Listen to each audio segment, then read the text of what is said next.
Assalamualaikum warahmatullahi wabarakatuh. Halo teman-teman, selamat datang di podcast kami. Perkenalkan, nama saya Syafira Matasya Alamsyah dari Prodi Akuntansi dan akan saya Anissa Berlian Sulatin. Pada kesempatan kali ini, kita akan ngobrol santai tentang topik yang dekat banget dengan kehidupan sehari-hari, yaitu keamanan adalah tanggung jawab bersama perspektif seorang ketua RT. Kalau ngomongin tentang keamanan lingkungan, mungkin yang terbayang adalah tugas aparat keamanan. Padahal sebagai warga negara, kita semua punya peran dalam menjaga lingkungan di tempat tinggal kita sendiri. Nah, untuk membahas hal tersebut, hari ini kita sudah ditemani oleh seorang ketua RT yang tentunya punya banyak pengalaman dalam mengelola dan menjaga lingkungan warga. Terima kasih ya Pak sudah meluangkan waktunya untuk berbincang dengan kami. Sebelum kita masuk ke pembahasan yang lebih jauh, mungkin Bapak bisa memperkenalkan diri terlebih dahulu kepada para pendengar. Nah, Bapak siapa, menjabat sebagai ketua RT di wilayah mana, dan sudah berapa lama menjadi RT? Terima kasih atas kedatangannya Ananda Syafira sudah hadir di tempat tinggal saya di lingkungan perancangan Komplek Bidanka di RT 01 RW 12. Untuk masalah keamanan kita saling menjaga, memang tidak harus ada malam dan siang juga, kita saling mempunyai kesadaran diri. Yang namanya tugas keamanan itu adalah tugas kita bersama, tidak harus tergantung kepada RT, tapi saling menyadari, saling bahu-membahu. Keamanan itu penting. Jadi layaknya kita menjaga rumah kita sendiri dari lingkungan yang ada, karena memang lingkungan itu adalah satu kesatuan dari kita hidup bermasyarakat. Ya, itu aja masalah keamanan. Di sini dengan Bapak siapa? Saya dengan Pak Saprudi sebagai ketua RT 01 RW 12 Kelurahan Sumur Rejo. Menjadi ketua RT tentu bukan hal yang mudah ya Pak. Kira-kira selama menjabat, tugas dan kegiatan apa yang sering Bapak lakukan untuk melayani warga? Kalau jabatan yang diemban itu adalah amanah dari masyarakat, ya, terutama menjalankan kehidupannya, ya tentu bertanggung jawab kepada Yang Maha Kuasa.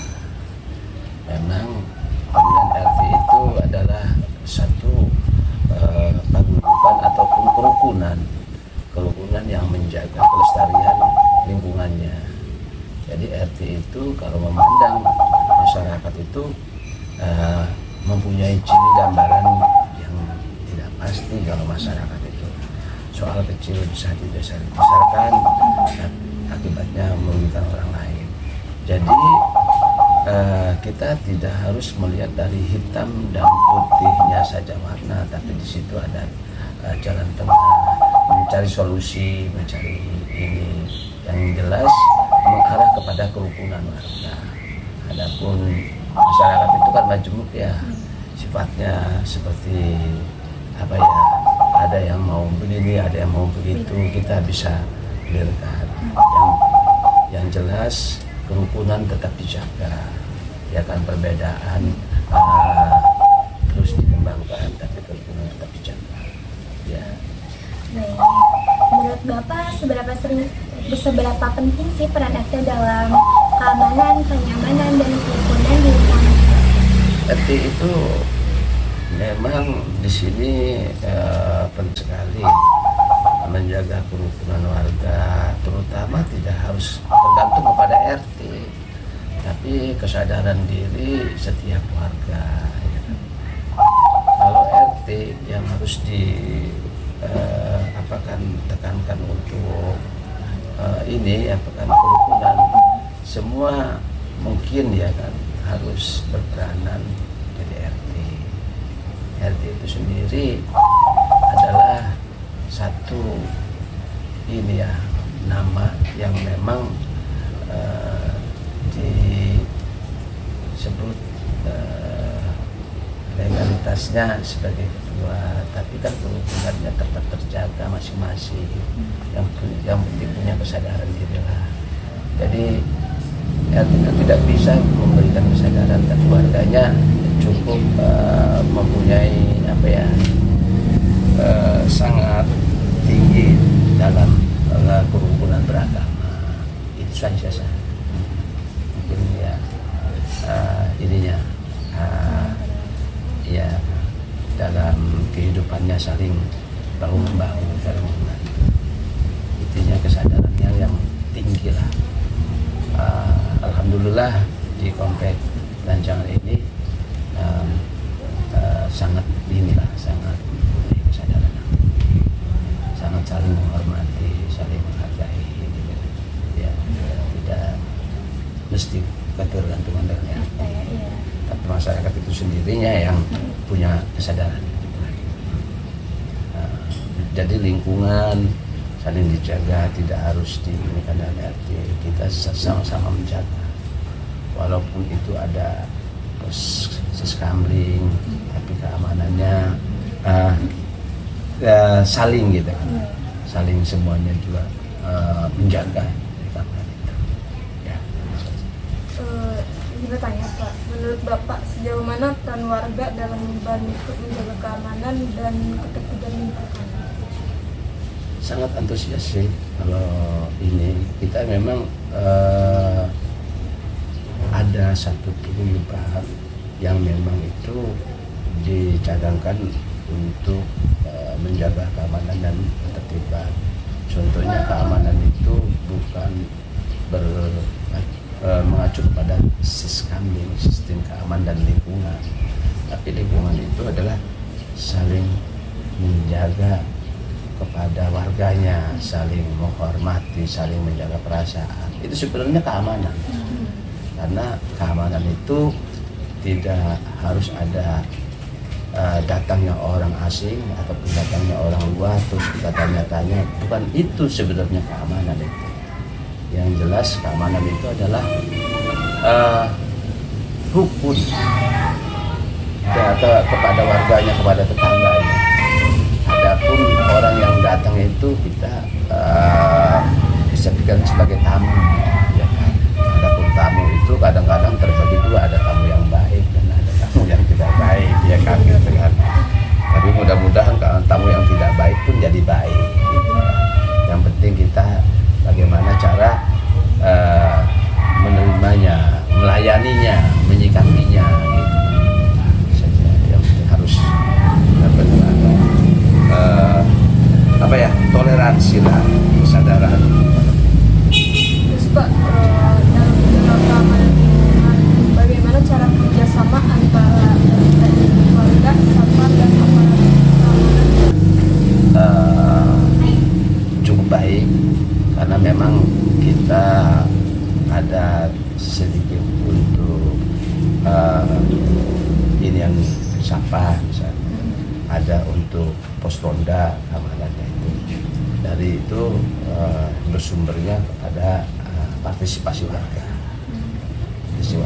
Karena memang warganya di sini kan sedikit-sedikit ada kegiatan, ya kegiatan entah dia setiap harinya kerja, entah dia sebagai seorang guru, entah saja ada gitu kan. Jadi mungkin dalam aktivitas dia adalah mungkin kita ngambil orang untuk menjaga sebagai ini sekarang security gitu kan. Ditempatkan di sini ada 4 security untuk di kompleks ini, yaitu hasil dari rembuk warga dari paguyuban warga. Ya, saja. Sangat antusias lah untuk menjaga keamanan. Oke Pak, sekarang kan informasi di media sosial tuh cepet banget nyebarnya ya. Menurut Bapak gimana caranya supaya warga nggak gampang percaya sama berita hoax yang bisa bikin salah paham dan bikin konflik lingkungan gitu? Untuk media yang memang kesannya ada yang hoax, ada yang itu tergantung kita menyikapi ya sebenarnya. Sikap kita terhadap apa ya di media sosial itu seperti apa. Kalau kita hanya untuk bahan pemasukan ataupun bahan ilmu yang didapat, karena semua itu tidak ada yang sifatnya sia-sia. Kalau kita cara menerima persepsi kita itu seperti apa. Kalau memang itu benar mungkin pada diri kita, ya alangkah baiknya kita bisa memperbaiki untuk diri kita, tapi tidak untuk orang lain gitu kan.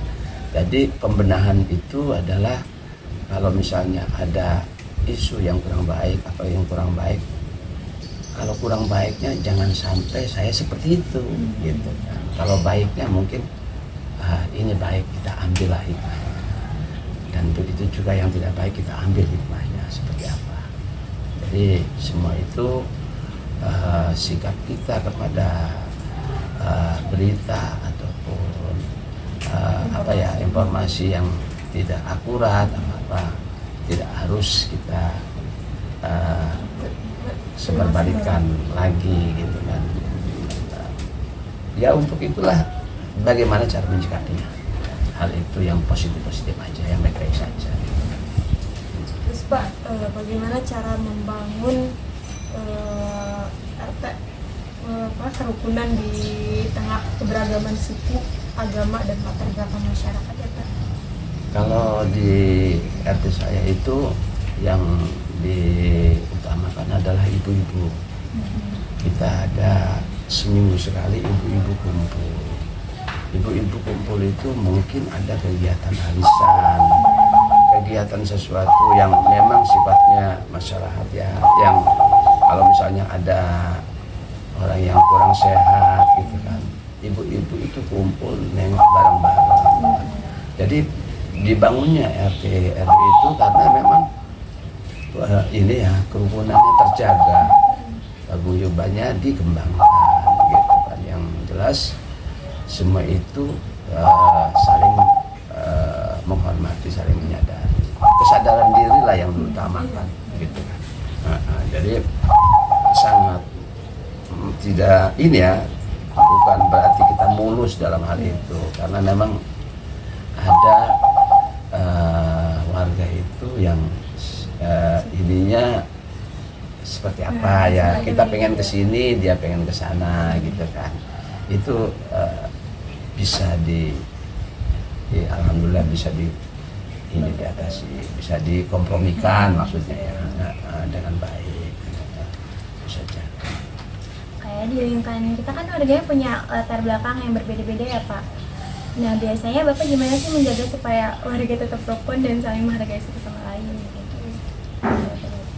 Kita ini di sini ada berbagai macam dari daerah ya. Kalau daerahnya itu dari Palembang, dari Kalimantan, ada dari Jawa, dan kebanyakannya penduduk komplek itu kan semuanya pendatang ya. Tapi tidak semua pendatang itu, ada warga sininya ya segelintir mungkin. Tapi di sini kan sudah ada aturan dan tata tertibnya. Jadi tata tertib ini sebenarnya tidak harus kita berikan kepada orang-orang yang datang itu, tapi tata tertib itu mempunyai keinian sendiri. Jadi pendatang dari Jawa, dari Lampung, dari Kalimantan itu dia punya persepsinya, ingin membangun dirinya.